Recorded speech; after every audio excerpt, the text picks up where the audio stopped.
घाट नहीं वो घाटी थी, रक्त लहू की यादी थी। याद हैं वो बिलाप की गूंजे, एक हल्दी वाली घाटी थी।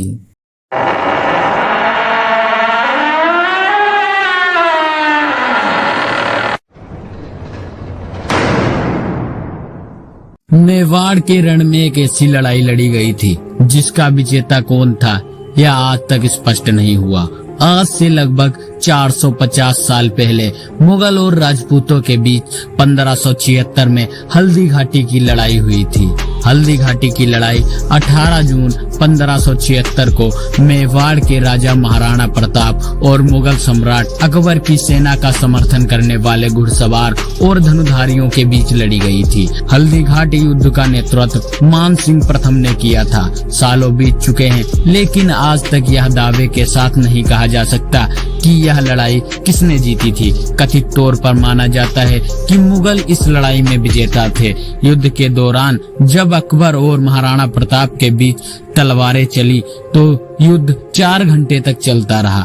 किसी भी पक्ष ने हार नहीं मानी थी। अकबर से महाराणा प्रताप युद्ध करते रहे। दोनों की तलवारें आपस में बार बार टकराती और कुछ देर बाद दूर हो जाती थी, लेकिन कोई हार मानने को राजी नहीं था। मेवाड़ के एक शक्तिशाली राजपूत शासक महाराणा प्रताप का जन्म 9 मई 1540 ईस्वी को राजस्थान के कुंभलगढ़ में महाराणा उदय सिंह द्वितीय के और रानी जिम्मत कंवर के यहाँ हुआ था। 1576 में उन्होंने मुगल सम्राट अकबर के साथ हल्दी घाटी की लड़ाई लड़ी थी। यह बहुत बड़ी लड़ाई थी, लेकिन महाराणा प्रताप ने बड़े ही साहस के साथ युद्ध किया। हालांकि 4 घंटे की लंबी लड़ाई में इसे इतिहास के पन्नों में दर्ज करवा दिया, लेकिन यह अभी तक स्पष्ट नहीं है कि इसे किसने जीता था। जबकि कुछ लोगों का मानना है कि यह युद्ध एक ड्रा फॉर्मेट में समाप्त हुआ।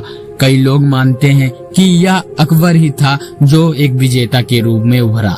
कथित तौर पर यह भी कहा जाता है कि इस युद्ध में मुगल विजेता थे और मेवाड़ियों के बीच महत्वपूर्ण हताहत हुए, लेकिन मुगल महाराणा प्रताप को पकड़ने में विफल रहे। वह अचानक युद्ध से गायब हो गए। यह भी कहा जाता है कि वह किसी खुफिया रास्ते से निकल गए। महाराणा प्रताप बनाम अकबर की लड़ाई में कौन था बड़ा? यह एक सतत की लड़ाई थी। 1568 में चित्तौड़गढ़ की घेराबंदी के कारण मुगलों को मेवाड़ में उपजाई पूर्वी क्षेत्र का नुकसान हुआ था। हालांकि बाकी जंगली और पहाड़ी राज्य में अभी भी राणा के नियंत्रण में थे। अकबर मेवाड़ के माध्यम से गुजरात के लिए एक स्थिर मार्ग हासिल करना चाहता था। जब 1572 ईस्वी में प्रताप सिंह को राजा राणा का ताज पहनाया गया तो अकबर ने कई दूतों को भेजकर राणा को क्षेत्र के कई अन्य राजपूत नेताओं की तरह जमींदार बनने के लिए कहा। राणा ने अकबर की इस मांग को ठुकरा दिया, जिसके बाद युद्ध की घोषणा हो गई। युद्ध का स्थल राजस्थान के गोगुंदा के निकट हल्दी घाटी में एक संकरा पहाड़ी दर्रा था। दोनों तरफ से कितनी सेना थी इसका अनुमान सही तरह से अभी तक सामने नहीं आया है, लेकिन मुगलों की तुलना में राजपूतों के सैनिक मुट्ठी भर थे। 1/4 सैनिकों ने अपना दमखल दिखाया और मुगली सेना को हराते चले गए। मेवाड़ियों द्वारा प्रारंभिक सफलताओं के बावजूद ज्वार धीरे धीरे उनके खिलाफ हो गया। प्रताप ने खुद को घायल पाया। कहा जाता है कि अपने महाराज को बचाने के लिए सैनिकों ने ही महाराणा प्रताप को कवर करके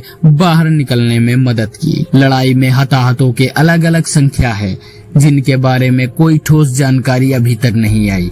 यह किताबों और इतिहासकारों के अनुसार जारी किए गए थे। दोनों तरफ राजपूत सैनिक थे। भयंकर संघर्ष के एक चरण में बदायूनी ने असफ खां को मित्रवत और शत्रु राजपूतों के बीच अंतर करने के लिए कहा। असफ खान ने उत्तर दिया, आप जिन्हें चाहे गोली मार दें, जिस तरफ वे मारे जा सकते हैं वह इस्लाम के लिए एक लाभ होगा। दोस्तों, अगर आपको यह वीडियो अच्छी लगी हो तो लाइक कर देना और चैनल पे नए हो सब्सक्राइब कर देना।